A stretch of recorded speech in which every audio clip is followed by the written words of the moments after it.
ہے اللہ کی محبت. جو انسان اللہ پہ جتنا توکل کرے گا اللہ سبحانہ تعالیٰ اس کو اپنی محبت سے مزید نوازے گا، اور اللہ سبحانہ تعالیٰ سے اس شخص کو مزید محبت ہوتی رہے گی. جیسے کہ اللہ نے خود کہا فَإِذَا عَزَمْتَ فَتَوَكَّلْ عَلَى اللَّهِ إِنَّ اللَّهَ يُحِبُّ الْمُتَوَكِّلِينَ. سورہ آل عمران آیت نمبر 159 کہ بے شک اللہ محبت کرتا ہے توکل کرنے والوں سے. تو اللہ کی محبت آپ کو مل جائے گی. اور کیا چاہیے؟ جن سے اللہ محبت کرتا ہے پھر آپ کو پتہ ہے کہ ان کے کیا درجات ہیں. تو اللہ کی محبت. Number 2 a great and abundant reward. اس کی دلیل سورہ شورا آیت نمبر 36 چیپٹر 42 ورس نمبر 36 وما عند اللہ خیر وابقى للذین آمنوا علی ربہم یتوکلون but that which is with Allah یعنی paradise is better and more lasting for those who believe and put their trust in their Lord. دیکھیں جب تک آپ کو یہ یقین نہیں ہوگا نا کہ یہ دنیا عارضی ہے، فانی ہے، اور یہ دنیا اصل میں فیک ہے، وَمَا الْحَيَاةُ الدُّنْيَا إِلَّا مَتَاعُ الْغُرُورِ، بے شک دنیا کی زندگی ایک دھوکہ ہے. اصل زندگی ہے آخرت کی، اصل زندگی ہے جنت کی. تب تک جو ہے نا وہ شاید توکل آپ کا برقرار نہ رہے. تو اس پہ بھی ورکنگ کرنا بہت ضروری ہے. اور یہ آیات اسی لیے ہیں کہ توکل کرنے والوں کے لیے ریسٹ ایشورڈ بہت عظیم اور بہت کثیر اللہ تعالیٰ نے ریوارڈ رکھا ہوا ہے ہمیشہ ہمیشہ کی زندگی. نمبر 3 توکل کا فائدہ، Allah will take care of all your affairs. سبحان اللہ. سورہ طلاق وَمَن يَتَوَكَّلْ عَلَى اللَّهِ فَهُوَ حَسْبُهُ and whosoever puts his trust in Allah then Allah will suffice him. اللہ تعالیٰ جو ہے وہ اس کو کافی ہو جائے گا. بلکہ اسی آیت میں آیت نمبر 3 میں اللہ سبحانہ تعالیٰ نے آگے یہ بھی فرمایا کہ قد جعل اللہ لکل شیء قدرا، اور بے شک اللہ تعالیٰ نے آلریڈی ہر چیز کا اللہ has already set for everything a decreed extent. جب ہر چیز اللہ سبحانہ و تعالیٰ نے ڈکری کی ہوئی ہے اور اللہ نے اپنی پرفیکٹ کیلکولیشن کے مطابق چیزوں کو میجر کر کے اللہ دے رہا ہے، تو پھر اس کا مطلب ہے کہ اس ذات پہ کمپلیٹ توکل ہونا چاہیے. سبحان اللہ. اسی طرح یہ سورہ زمر کی آیت نمبر 38 ہے قل حسبی اللہ علیہ یتوکل المتوکلون. Say sufficient for me is Allah, in him those who trust, that is the believers, must put their trust. Amazing ماشاءاللہ. تو ثابت ہوا کہ توکل کا فروٹ کیا ہے کہ جس انسان نے اللہ پہ توکل کیا بس پھر اللہ سنبھال لے، پھر ٹینشن نہیں. جیسے کہ ابن عباس رضی اللہ عنہ کی بڑی پاورفل حدیث ملتی ہے نا، ترمذی کی روایت ہے کہ انہوں نے خود بیان کیا میں اللہ کے نبی صلی اللہ علیہ وسلم کے ساتھ جو ہے وہ ایک ہارس یا کیمل پہ رائڈ کر رہا تھا، اور انہوں نے مجھے باقاعدہ سمجھایا کہ یا غلام، young man, I will teach you some words, اتق اللہ، اللہ سے ڈر جا، اللہ تیرے تمام امور کی حفاظت کرے گا، اللہ تیرے تمام امور اپنے ہاتھ میں لے لے گا، اور دیکھو بی مائنڈ فل آف ہم اینڈ یو شیل فائنڈ ہم ایٹ یور سائڈ. اور اگر تم مانگو تو صرف اللہ سے مانگو، اگر تم ہیلپ چاہیے تو اللہ سے مانگو. اور یہ جان لو کہ پوری دنیا تمہیں کچھ دینے کے لیے جمع ہو جائے، اچھا دینے کے لیے نہیں دے سکتی جب تک اللہ نہ چاہے، اور پوری دنیا تمہیں نقصان پہنچانے کے لیے جمع ہو جائے نہیں نقصان پہنچا سکتی جب تک اللہ نہ چاہے. بیوٹیفل، ویری پاورفل حدیث. یہ توکل کے فروٹس ہیں. نمبر 4 از سیٹسفیکشن، کنٹینٹمنٹ. دیکھیے ابن تیمیہ رحمہ اللہ نے کہا whoever puts his trust in Allah before taking or doing any action and then he is pleased or satisfied with what is written for him after the action, he has established the servitude. And this is the meaning of the statement of Prophet sallallahu alaihi wasallam in dua al-istikhara, Allahumma inni astakhiruka bi ilmika wastaqdiruka bi qudratika wa as'aluka min fazlika al-azim, which means, oh Allah, I ask you of the good through your knowledge, and I solicit strength from you because you have power, and I ask you of your magnificent graciousness and compassion. تو وہ بندہ اس statement پہ پورا اتر گیا کہ وہ اللہ سے جب مانگ رہا ہے اس بیلیف کے ساتھ تو وہ یہ یقین بھی رکھتا ہے کہ اللہ مجھے کنٹینٹمنٹ دے دے گا.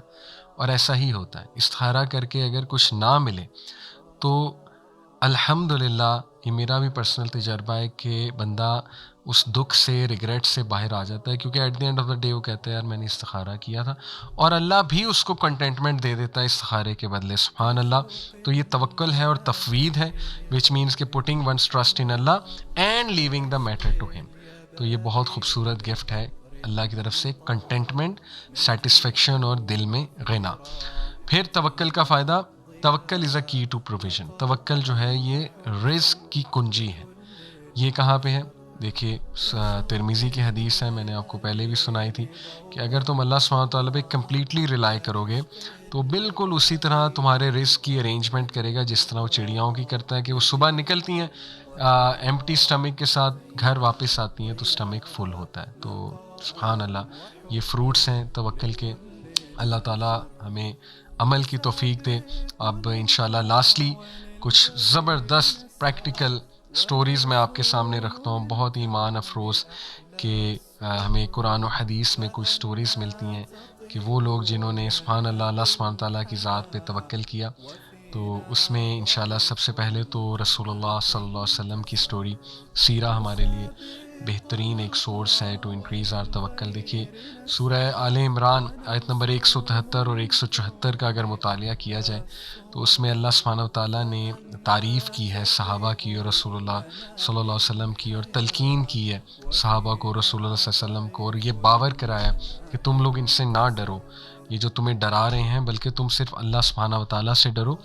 اور بلکہ ہپوکریٹس انہیں ڈراتے تھے آ کے کہ جی بھاگ جاؤ، نہ مدد کرو، نہ پیسے خرچ کرو، کیا فائدہ محمد صلی اللہ علیہ وسلم کا ساتھ دینے کا. لیکن اللہ کہتے ہیں کہ ان باتوں نے انہیں انکریز ہی کیا فیتھ میں. تو وہی بات ہے کہ دیکھیں مشکل نہیں آئے گی تو فیتھ انکریز کیسے ہوگی؟ تبھی تو اللہ نظر آئے گا. ٹو بی آنیسٹ، جب معاملہ جو ہے وہ ہاتھ میں ہی نہیں ہے تبھی تو اللہ سبحانہ تعالیٰ پہ یقین قائم ہوگا کہ اللہ کی ذات بھی تو ہے نا. تو کئی لوگ ہیں وہ خود بتاتے ہیں اپنی لائفز میں کہ میں نے اللہ کو پایا ہی تب جب میں کسی مشکل میں پھنسا، ادروائز تو ہیپی گو لکی لائف ہو، سب کچھ مل جائے، کوئی مصیبت نہ آئے، کوئی مشکل نہ آئے، لوگ کہاں اللہ کو یاد کریں گے ٹو بی آنیسٹ. ہاں اس کنڈیشن میں بھی کرنا چاہیے آئیڈیلی، لیکن بڑے کم لوگ ہیں جو اس طرح کرتے ہیں. تو اللہ تو ملتا ہی تب ہے، اللہ تو دکھتا ہی تب ہے جب انسان کے ہاتھ سے چیز نکل جائے، پھر اللہ کا احساس ہوتا ہے کہ اللہ کتنی بڑی پاور ہے. ٹھیک ہے جی. تو اس لیے پھر اللہ نے باقاعدہ صحابہ کو یہ حکم دیا ہے کہ اور اس کا رزلٹ اللہ نے بتایا کہ so they returned with grace and bounty from Allah. یہ تعریف کی اللہ نے کہ اس جملے کے بدولت کہ نہیں بس حسبنا اللہ و نعم الوکیل، یہ آیت نمبر 173 ہے، ہم اللہ پہ ٹرسٹ کرتے ہیں، اس کے بدولت اللہ نے کیا انہیں دیا؟ اپنی نعمت اور فضل. نعمت اور فضل میں اسلام بھی ہے، توکل بھی ہے، سویٹنس آف فیتھ بھی ہے، ایمان کی لذت، اور اس میں مال غنیمت بھی ہے. سبحان اللہ، دنیاوی فائدے بھی ہیں. تو یہ فروٹس ہیں سبحان اللہ توکل کے. اور پھر اللہ تعالیٰ کہتا ہے نا کہ no harm touch them and they followed the good pleasure of Allah and Allah is the owner of great bounty واللہ ذو فضل عظیم. بے شک اللہ بہترین فضل دینے والا ہے. ٹھیک ہے جی. تو یہ بہت خوبصورت ہمیں غزوہ احد کے واقعے سے یہ پوری ایک سٹوری ملتی ہے کہ جب ابو سفیان جو ہے وہ بہت ہی آرمی کو گیدر کر کے لایا آفٹر دی بیٹل آف احد کی بات ہو رہی ہے، جب کہ نبی صلی اللہ علیہ وسلم نے صحابہ سے کہا تھا حسبنا اللہ و نعم الوکیل. اس کے بعد جو ہے وہ ابراہیم علیہ السلام کا سبحان اللہ واقعہ کہ ابن عباس رضی اللہ عنہ کہتے ہیں نا، صحیح بخاری کی روایت ہے کہ one of the last things جو ابراہیم علیہ السلام نے کہی before he was being thrown into fire that was حسبی اللہ و نعم الوکیل، کہ میرے لیے اللہ کافی ہے اور وہ بہترین ڈسپوزر آف افیئر ہے. اسی طرح حضرت ہاجرہ رضی اللہ عنہ ان کی پوری سٹوری جو ہے وہ مینشنڈ ہے. یہ ہمارے پاس جو ہے وہ روایت آتی ہے